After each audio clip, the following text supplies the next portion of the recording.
drugs that inhibit angiogenesis, drugs like bevacizumab, that's now been FDA approved in a number of settings, drugs like cediranib, which are in clinical trials, we really do have to follow the FDA guidelines around the use of these agents. So for bevacizumab, it's been approved for patients with stage 3 or stage 4 advanced ovarian cancer who have residual disease at the completion of surgery, and using that drug with chemotherapy and then as maintenance therapy for up to 22 cycles post initial chemotherapy. In the recurrent setting, bevacizumab has 2 approvals. One, use with chemotherapy in women who have platinum-sensitive recurrent disease based upon the OCEANS trial and GOG 213.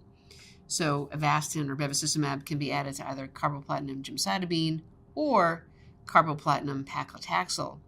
And if patients have platinum-resistant cancer, meaning that the cancer has started to grow within 6 months of completion of carboplatin, then the trial called the Aurelia trial led to the approval of bevacizumab in platinum-resistant patients. So either combining bevacizumab with weekly paclitaxel, pegylated liposomal doxorubicin, or topotecan, showing a progression-free survival of about 3 to 4 months. And that progression-free survival is really notably extended in patients receiving weekly paclitaxel. For pegylated liposomal doxorubicin or topotecan, the results are a little bit less impressive.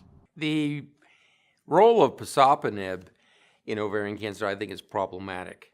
To be perfectly frank, I don't think it has a role.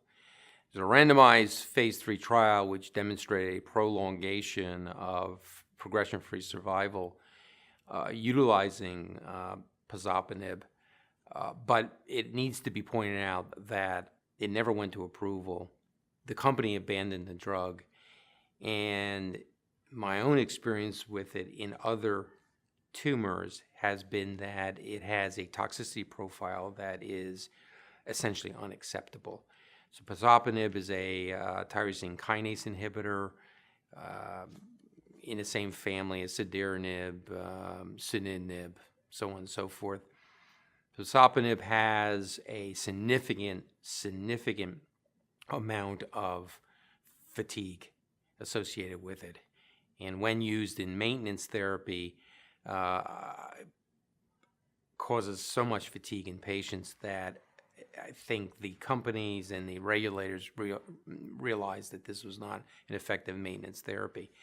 In addition, what complicates it or makes it even clearer is that you have a drug like bevacizumab, where none of those issues are a problem. Now, one could complain that bevacizumab has hypertension as a side effect, but so does pazopanib because it's an antiangiogenic agent.